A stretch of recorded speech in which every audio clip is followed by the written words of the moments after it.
This is Ollie's Follies on the Atari 8-bit. You can see it was published by Americana Software, and they were a company based in the UK.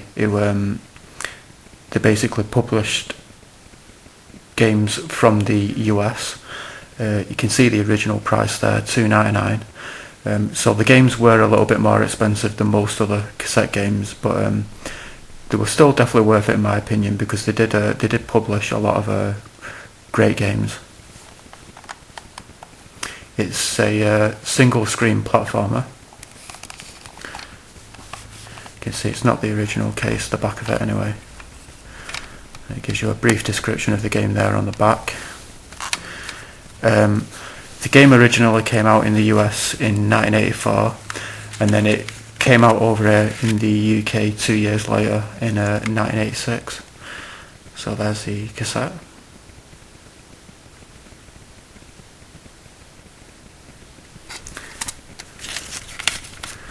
And the instructions, just tells you about the gameplay,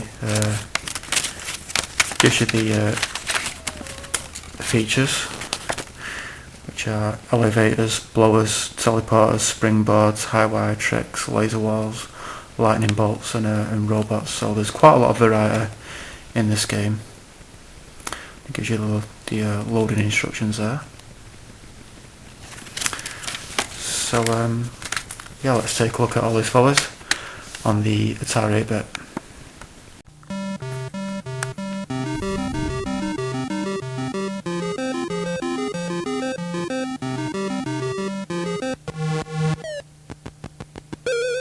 So basically in the game you just need to avoid those robots and make it to the exit.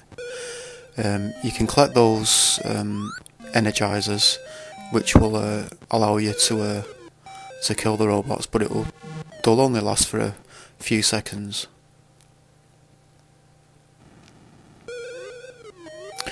From now on you do have to collect a key to unlock the exit on each of the levels.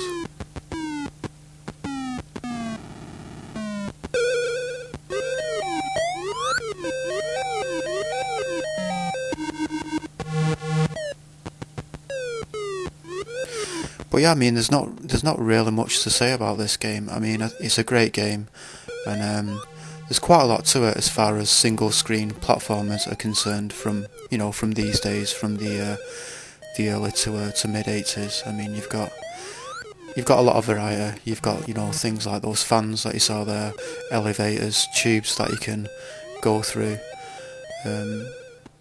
trampolines, just all different kinds of things, and I like that. I like a lot of variety in platformers. I like all the different things. The jumping is a bit weird, and it can take a little bit of getting used to at first, because every time you jump, whenever you land on the floor, you'll sort of stumble forwards a bit. So it can be jump into different platforms. The small platforms can be quite tricky at first. But as you just saw there, every several levels it will give you like a password, and then you can type in that password the next time you play and start off from the levels which follow on from that password.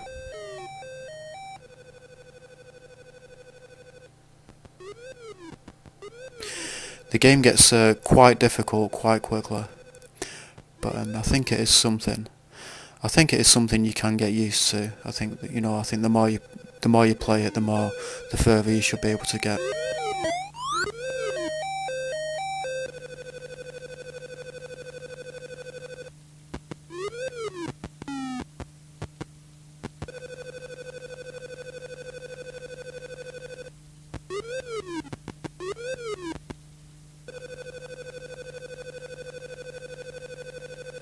But yeah, not much else to be said really. It's a really fun platform game, and it's I definitely recommend picking this up if you've got an Atari 8-bit, or if you've got a different system which this was also released on. I'm sure it will be really cheap on eBay. So yeah, thanks for watching, and I'll leave you with the gameplay footage.